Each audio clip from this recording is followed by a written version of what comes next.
다 같이 사도신경 신앙 고백함으로 기도에 시작합니다.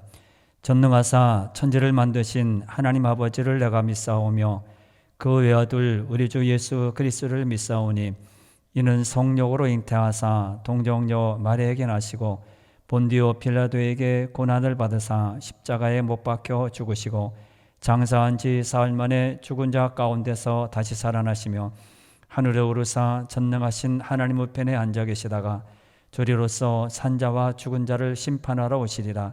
성령을 믿사오며 거룩한 공예와 성도가 서로 교통하는 것과 죄를 사하여 주시는 것과 몸이 다시 사는 것과 영원히 사는 것을 믿사옵나이다. 아멘. 찬송가는 292장 찬양합니다. 292장입니다.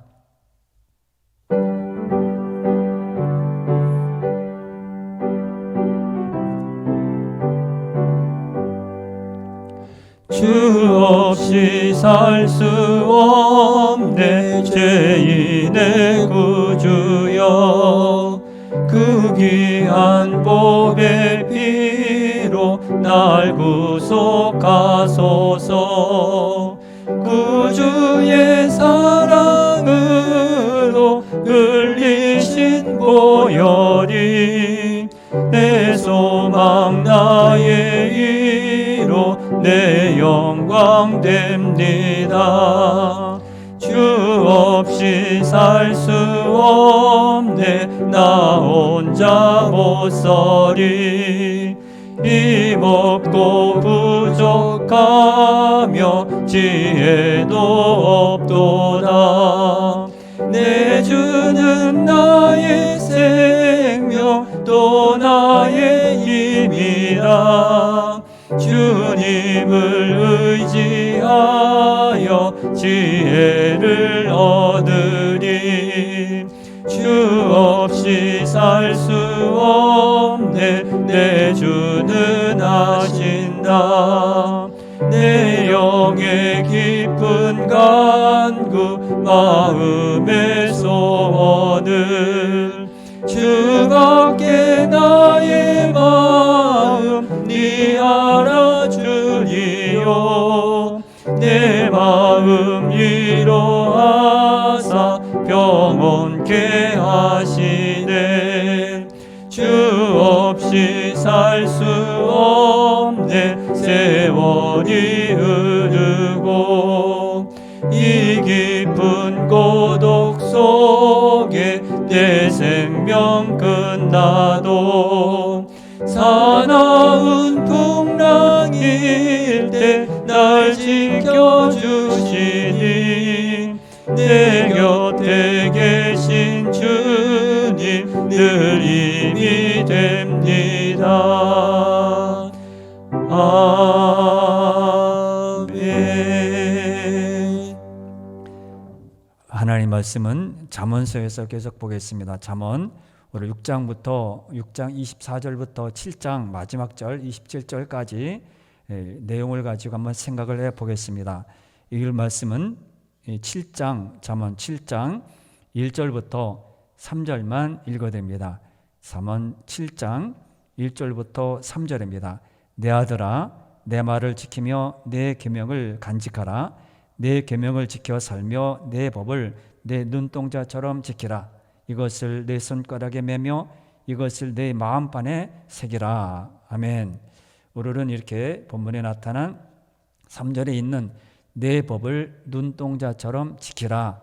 2절에서 말씀하시는 그 7장 2절에서 말씀하시는 그 본문을 가지고 오늘 6장에서 솔로몬 왕이 지혜와 명철의 삶을 사는데 방해가 되는 4가지가 있습니다. 그래서 내 법을 눈동자처럼 지키라 이런 제목으로 말씀을 드리려고 합니다.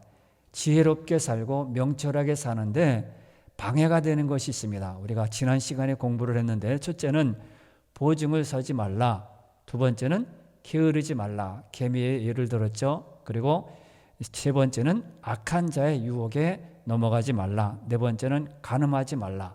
앞에 있는 2가지는 자신에게 일어나는 일이고 나머지 2가지는 우리 삶의 주변에서 일어나는 일입니다.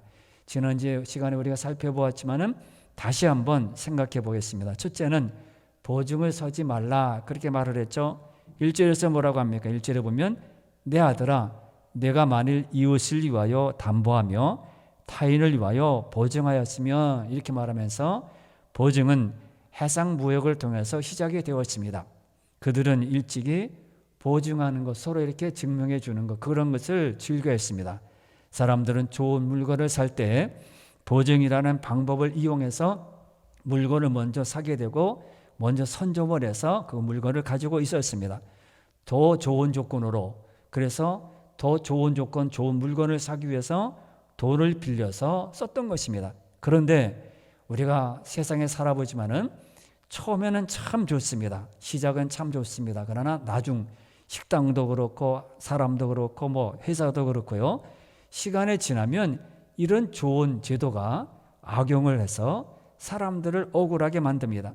보증을 이용해서 돈을 빌려라는 사람들이 많이 나타나게 되어서 폭리를 취하게 되고요.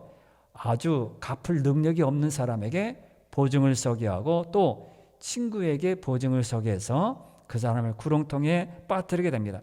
그래서 보증을 선 자는 2절에 보면 얽혔고 잡혔다. 지난 시간에 말씀드렸습니다. 보증을 선 자가 채무를 갚지 못하면 자신뿐만 아니라 가족들도 노예 상태가 되기 때문입니다. 이런 삶에서 일어나서는 안 된다. 그래서 막아라. 그래서 잠도 자지 말고 설득해서 어떻게 해서 벗어나라. 그렇게 말을 합니다. 두 번째는 뭐죠? 게으르지 말라.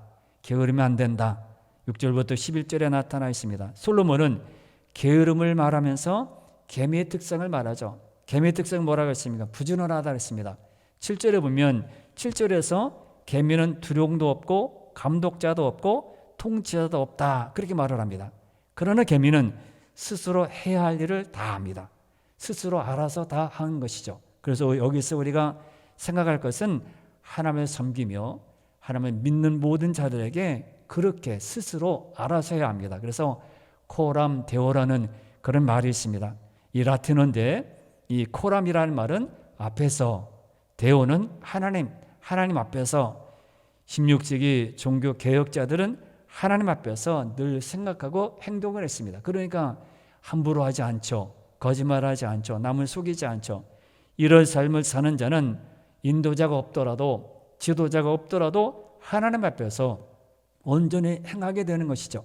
자신이 무엇을 해야 될지 알고 내가 있어야 될 위치가 무엇인지 알고 나는 여기 있어야 된다. 난 이 일을 해야 된다. 역할과 해야 될 것을 분명히 알았던 것입니다. 그리고 개미는 미래를 준비합니다. 8절에 보면 뭐라고 합니까? 8절을 보겠습니다. 여름에 자기의 먹을 것을 예비하며 추수 때에 자기 양식을 모으느니라 이렇게 말합니다. 개미는 때를 따라 일을 할 줄 압니다. 여름 동안에는 추수기를 포함하고 비 오고 무더운 기간을 말합니다. 추수 때는 보리를 추수하고 과일과 곡식을 추수하는 때를 말합니다. 이 두 말은 일을 할 수 없는 겨울을 제외하고 모든 기간을 열심히 일을 하라 그런 겁니다. 미리 준비해서 이렇게 근면하게 준비성을 가지고 일을 해야 된다. 그래서 이렇게 근면하고 개미를 닮아서 게으르지 말라. 세 번째는 뭡니까? 악한 자를 멀리하라는 겁니다. 12절부터 19절에 나타나 있습니다. 예부적으로 우리를 시험에 들게 하고 넘어뜨리게 하려는 것은 속이는 자입니다. 그래서 12절에 뭐라고 합니까? 12절을 다 같이 봅니다. 불량하고 악한 자는 구부러진 말을 하고 다닌다 이렇게 말합니다. 이런 자는 하나님을 떠나 우상을 섬겨 하나님의 자녀의 길을 잃게 만듭니다. 악한 자는 심한 분쟁, 다툼을 일으킵니다. 그래서 계속 모이는 곳에 가는 곳에 다툼이 일어나죠. 구부러진 말, 거짓말을 계속하는 것이죠. 그래서 13절에서 이런 속임을 잘 묘사하고 있는데 13절에 뭐라고 하죠? 눈짓을 하며 발로 뜻을 보이며 손가락질하면서 저 사람 그러면서 이렇게 온갖 모든 사람에게 이렇게 손짓하며 사용합니다. 그래서 이 악한 자는 뭐라고 합니까? 16절부터 19절 말씀에서 악한 자에 대한 언급이 다시 나오고 있습니다. 16절을 보겠습니다. 여호와께서 미워하시는 것 곧 그의 마음에 싫어하시는 것이 67가지이니 여기서 7가지가 된다. 하나님이 미워하시는 67죄가 뭡니까? 17절부터 19절에 나타나 있습니다. 교만한 눈이다. 교만, 자신을 높이는 것. 그리고 거짓된 혀, 진리를 왜곡하고 거짓말을 계속 속여서 하나님의 정직한 것을, 하나님의 성결한 것을 깨트리는 겁니다. 그리고 무죄한 자의 피를 흘리는 손, 이것도 하나님이 싫어합니다. 하나님은 공의로운 분입니다. 죄 없는 자를 해치고 생명을 빼앗는 자를 하나님이 미워하십니다. 그래서 무죄한 자를, 죄가 없는데 피를 흘려 손으로 피를 흘리게 됩니다. 그리고 네 번째는 악한 계교를 꾀하는 마음이다. 하나님은 선합니다. 악하게 계획을 세워서 허물어지게 하고 파놓고 함정에 빠뜨리게 만듭니다. 또 다섯 번째는 악을 빨리 달려가는 발이다. 악으로 달려가는 발입니다. 선한 일을 사용하기 원하지만 하나님은 그러나 악한 길로 빨리 달려갑니다. 이런 것도 하나님 미워하십니다. 또 여섯 번째는 거짓을 말하는 망령된 증인이다. 거짓 증인은 숨을 쉬는 것처럼 자연스럽게 거짓말을 합니다. 자연스럽게 스스로 나오는 것이 거짓말입니다. 일곱 번 마지막은 형제 사이를 이간하는 자라. 다툼과 분쟁을 일으키는 사람입니다. 남을 이간질해서 악질적으로 남에게 무너지게 하는 것, 남이 안 되게 하는 것, 이것이 이렇게 형제 사이를 이간하는 것입니다. 일곱 가지는 하나님이 미워하시고 싫어하시는 것들입니다. 그러므로 이것을 다 버리라. 네 번째는 뭡니까? 간음하지 말라. 24절부터 35절, 그리고 마지막 7장 전체, 7장 1절부터 27절까지 내용에 보면 이렇게 간음하지 말라. 24절에 이방 여인은 음녀를 말합니다. 간음의 죄를 범하고자 유혹하는 여자를 말합니다. 이 여인은 처음부터 남의 마음에 들려고 비위를 맞추면서 알랑거리고 그렇게 사람들을 유혹합니다.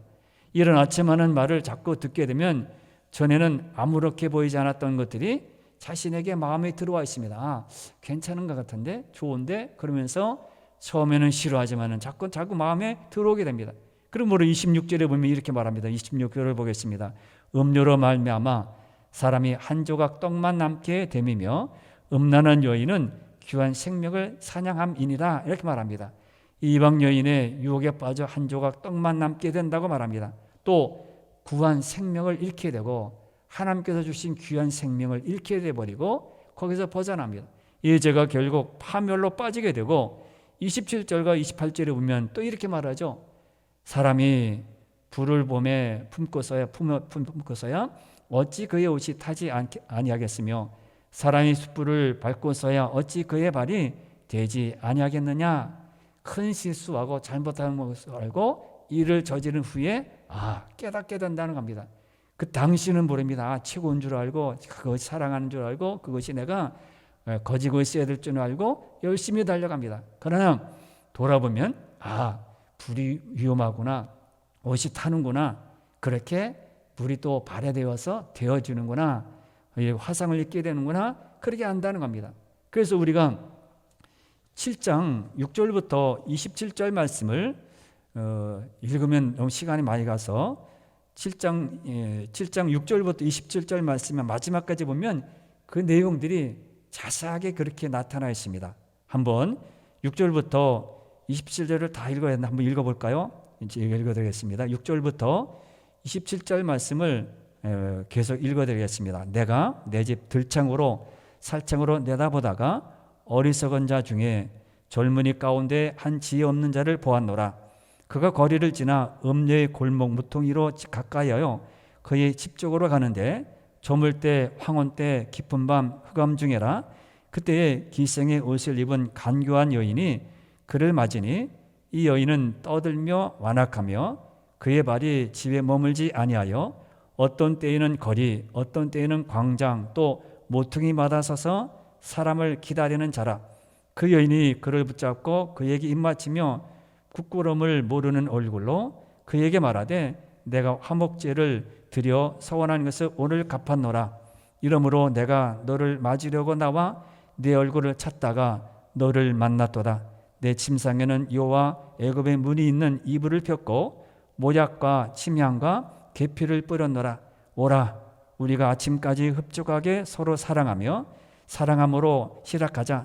남편은 집을 떠나 먼 길을 갔는데 은 주머니를 가졌은즉 보름날에야 집에 돌아오리라 하여 여러 가지 고운 말로 유혹하며 입술에 호리는 말로 끼임으로 젊은이가 곧 그를 따랐으니 소가 도수장으로 가는 것 같고 미련한 자가 벌을 받으려고 쇠사슬에 매이러 가는 것과 같도다. 필경은 화살이 그 간을 뚫게 되리라. 새가 빨리 그물로 들어가되 그의 생명을 잃어버릴 줄을 알지 못함과 같으니라. 이제 아들들아, 내 말을 듣고 내 입의 말에 주의하라. 내 마음이 음녀의 길에 치우치지 말며 그 길에 미혹되지 말지어다. 대저 그가 많은 사람을 상하여 엎드리게 하였나니 그에게 죽은 자가 허다하니라. 그의 집은 수월의 길이라 사망의 방으로 내려가느니라. 이렇게 길게 설명합니다. 호리는 거죠. 유혹하는 거죠. 남편이 멀리 갔으니까, 이제 많은 돈을 가지고 갔으니까 서로 즐기자, 놀자, 우리 집에 오라, 그렇게 말을 합니다. 이렇게 간음하지 말라. 길게 솔로몬은 긴 실장에서 길게 자세하게 설명했습니다. 가만히 기다렸다가 밤중에 기다렸다가 유혹한다, 그렇게 말합니다. 이렇게 네 가지, 솔로몬은 네 가지 지혜와 명철을 사는데 방해가 되는 거 있다는 거예요. 나는 지혜롭게 살기를 원하고 명철하기를 원하지만은 방해되는 것이 이 네 가지가 있다는 것입니다. 그러면서 결론으로 말하는 것이 뭡니까? 결론은 하나님의 말씀대로 살라는 거예요. 이것을 이렇게 네 가지가 방해가 있으니까 내가 너희들에게 부탁한다. 뭐라고요? 결론은 하나님의 말씀대로 살아라는 겁니다. 20절과 23절에서 지난 시간에 공부했습니다.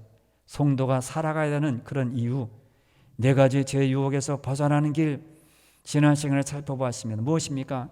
20절에 6장 20절에 아비의 명령을 지키고 어미의 법을 떠나지 않는 것입니다.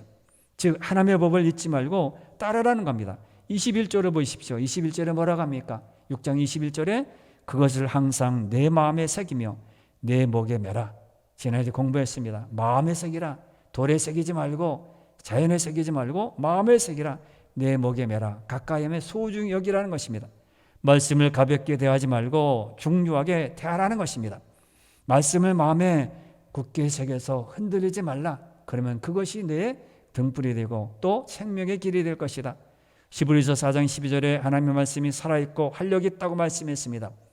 시편에 보면 말씀이 살아있다는 것이 많이 기록이 되어 있습니다.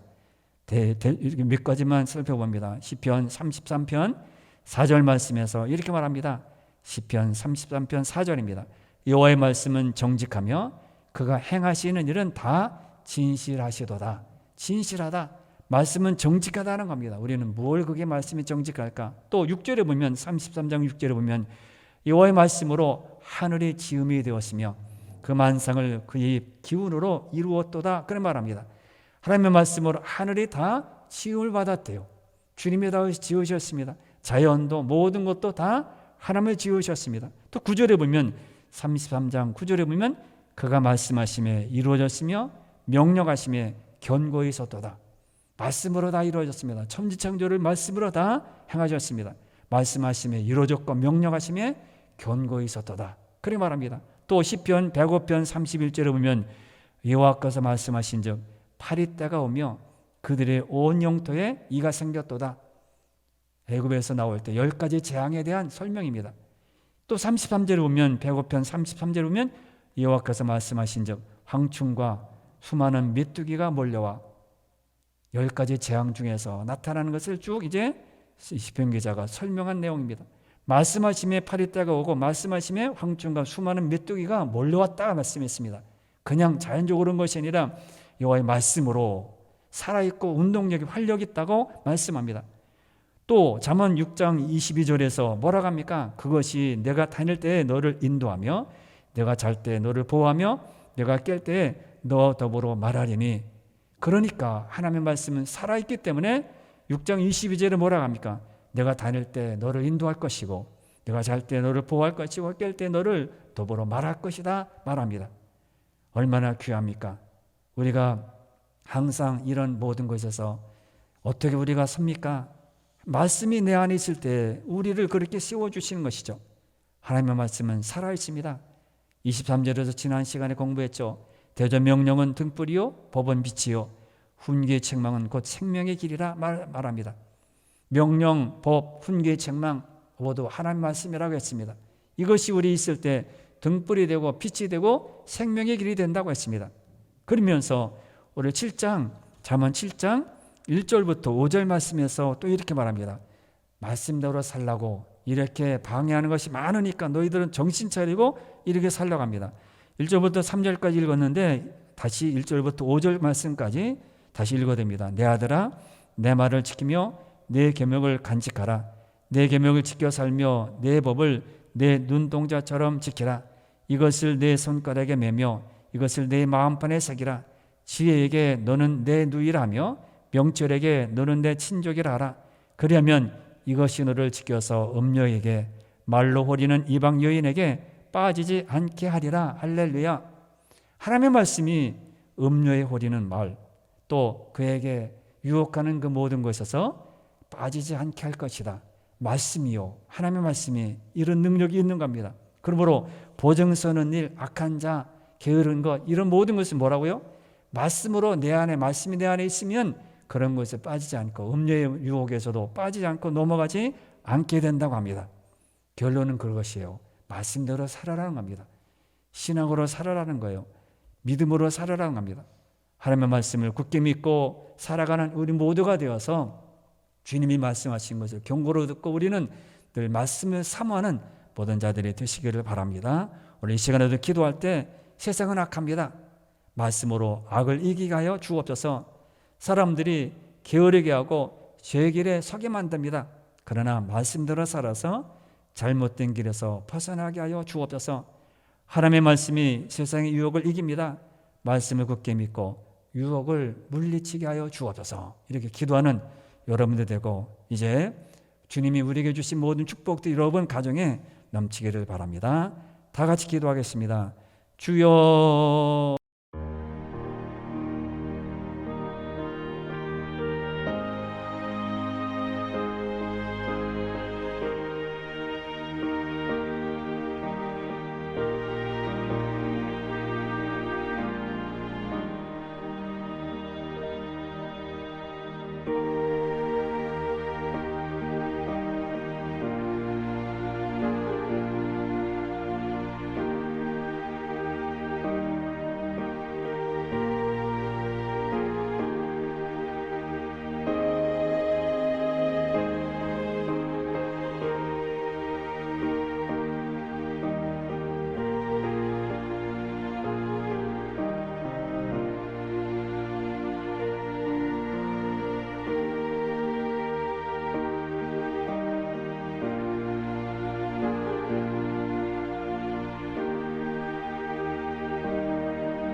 있습니다.